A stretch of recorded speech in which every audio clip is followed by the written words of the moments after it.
Hello, my name is Dietmar Dörschlag. I'm a certified Atlassian business consultant with Valiantis, and we are the largest global platinum solution partner solely focused on the Atlassian ecosystem.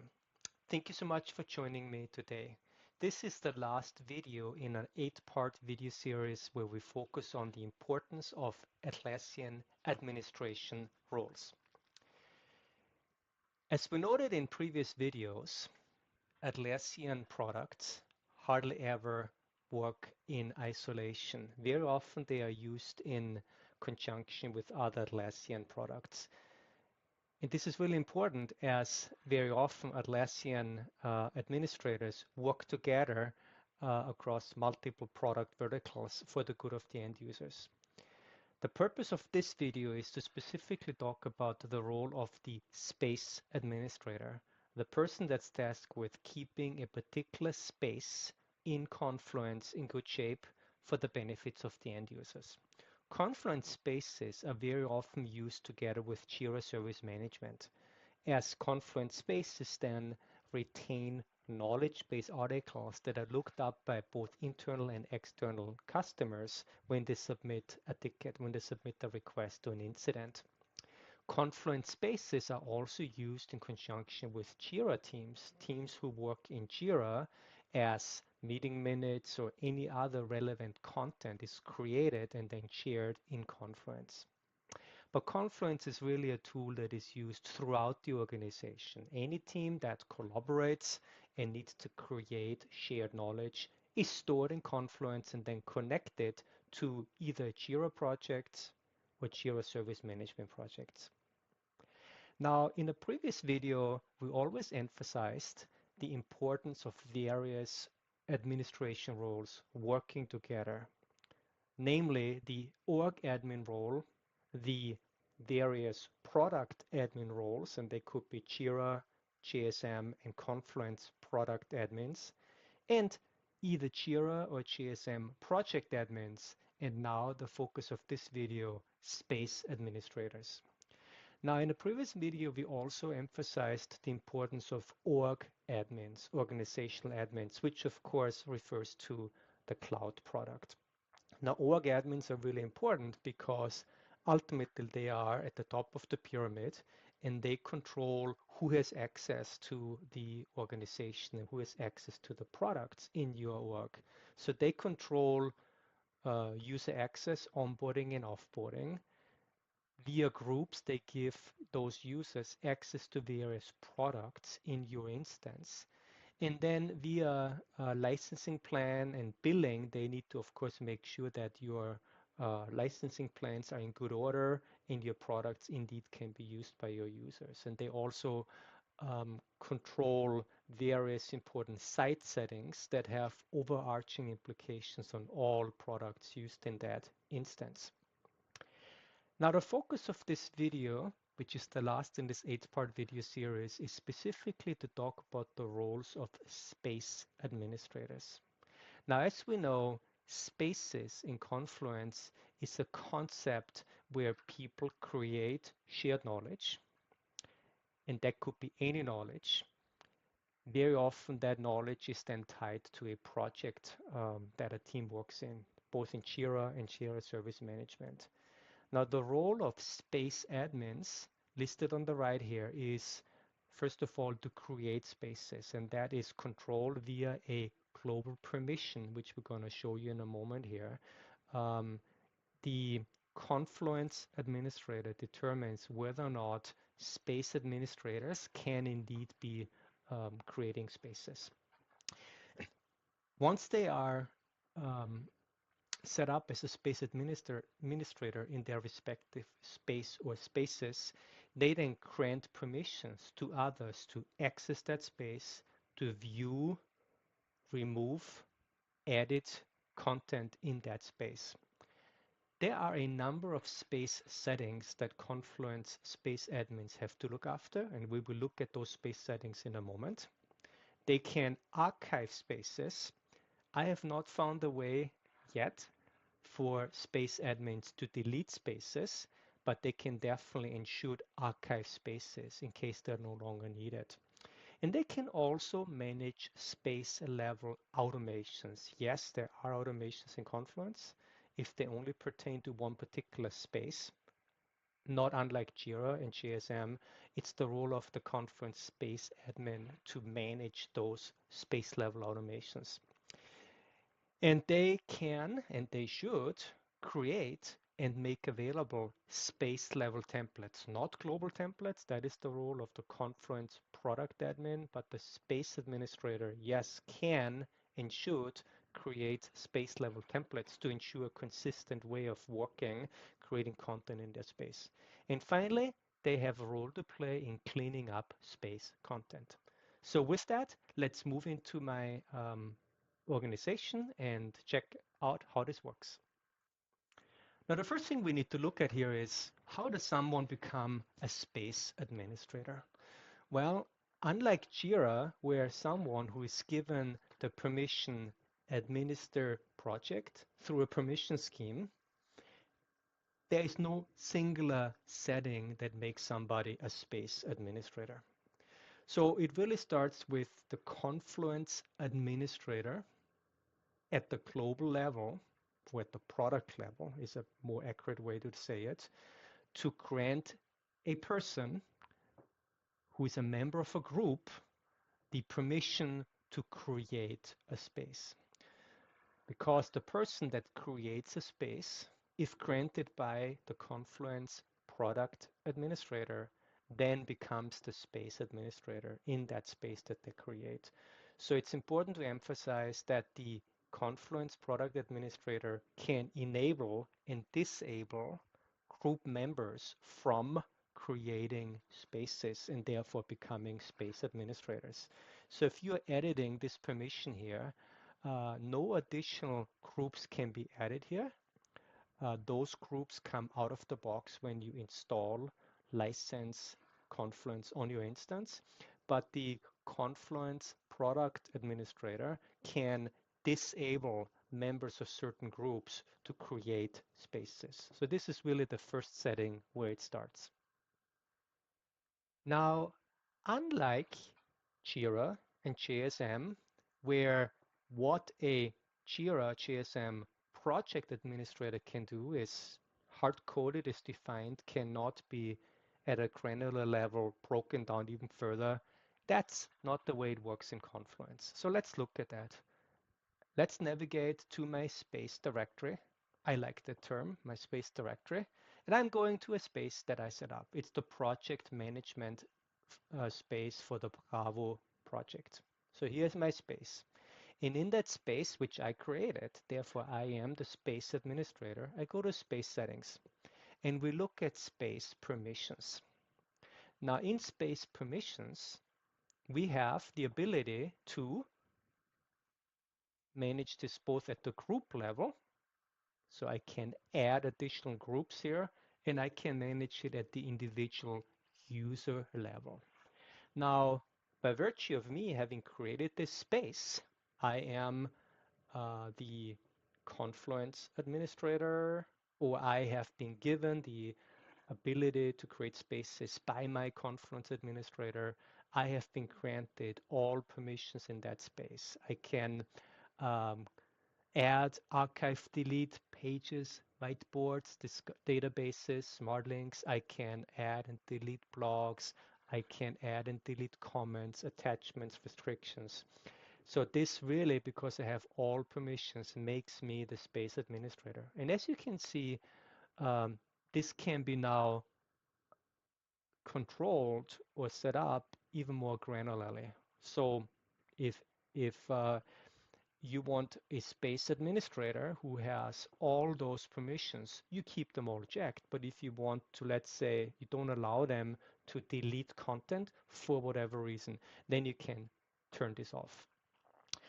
So this is really the first thing we needed to cover. How does someone become a space administrator? Now let's focus on what a space administrator really does. Now the first thing we need to cover here is the creation of new spaces.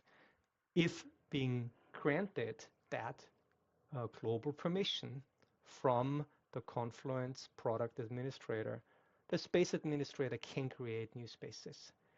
So how do they do that? They go into spaces and then simply go on create a space. Now in that dialog now, they would create a new space. Let's just say we create a space tied to a software team, and I'm selecting the software project template. I give this a name, Team A. Just call this Application Canada Launch, and they are either inheriting the default permissions or they can make the space private to themselves. I am now just granting the default permissions.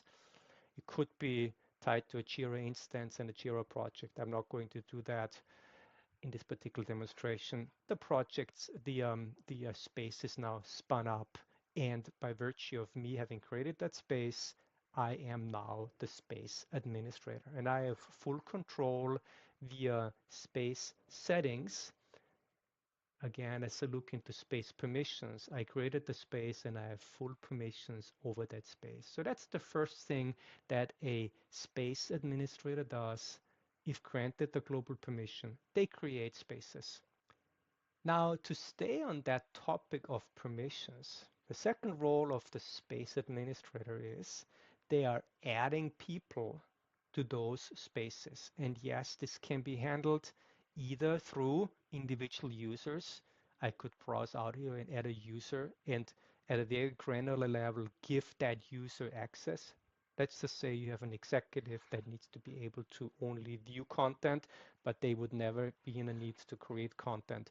That executive could be added to that space in that very granular permission setting.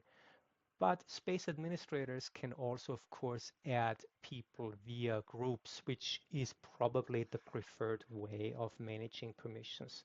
So the managing of permissions, adding people to a space, is obviously a very important aspect of a space admin. It needs to be pointed out that very often spaces are tied to public Jira Service Management portals for the purpose of searching for KBA knowledge base article content. So it is therefore the role of the space administrator, maybe in conjunction with the Jira or Confluence administrator, to also grant guest access and anonymous access, and even allow public links, because very often content retained, knowledge retained in a space that's tied to a JSM project needs to be publicly accessible, and very often that access is anonymous. And managing those settings is the role of the Confluence Space Administrator. Now we need to go back into space settings. And under space settings, there are a number of areas that the space administrator controls and is responsible to manage. So let's look at them very quickly. We cannot get into all details here. But things like managing the space logo, can be changed, the category can be changed, the description of the space can be changed. Editing the sidebar. Space Administrator can turn certain sidebar navigations here on and off, blogs, automation, apps, shortcut, calendars. The Space Administrator can archive a space. I do not see an option here to delete a space, but they can certainly archive space, which then can be unarchived. Well, actually, I see an option here to send a space to trash. I stand corrected. So they can, given the proper permission, send a space to trash and also archive spaces. Obviously, that needs to be governed. They can export spaces. It can be exported via various file formats, CSV, HTML, even PDF. They can create content statuses. Is it a rough draft or is it already verified or still being reviewed? So those statuses can be customized by space administrators. If we look back to space settings and just look at space permissions, we covered already. So let's look at manage content. Space administrators can also reorder content. They can hide content. They can manage attachments. They can look at the trash bin. When content is trashed, they can untrash, remove that content from the trash bin, and they can restrict content. So obviously a space administrator has the ability at the page level to restrict content. That's their role, and that's what they need to manage. Another area we need to look into real quick, look and feel. So a space administrator obviously is responsible to look at the look and feel for their respective space that they're responsible for. So topics such as page layout, header and footer. They can apply scheme of themes, so a colors a theme.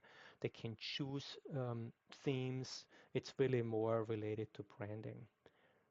Now, under the topic of look and feel, there is one important topic that we need to cover.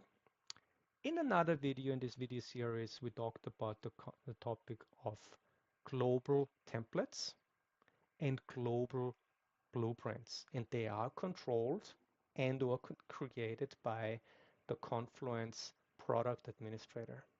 At the space level, a space administrator is able to create new templates.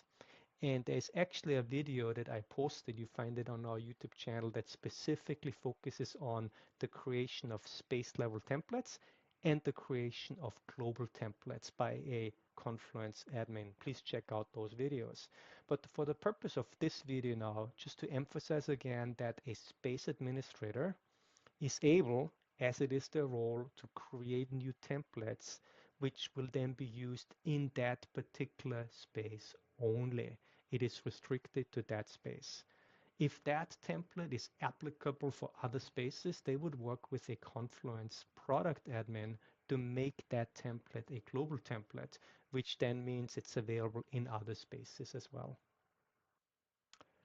The last area in space settings that we quickly need to touch on is the integrations. So they are application links that the space administrator can configure, RSS feeds, and even Slack notifications. So they would add application links here. Quite often, this would probably be involve technical conversations with with other folks such as infrastructure and maybe even the Confluence admin or the org admin if it involves more deeper integrations.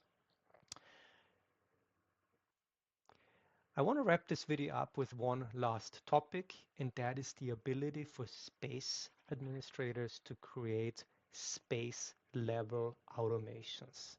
Yes, Confluence does come with automations. The automation library is certainly not as rich as it is in Jira Service Management, but nonetheless, there are some very helpful automations.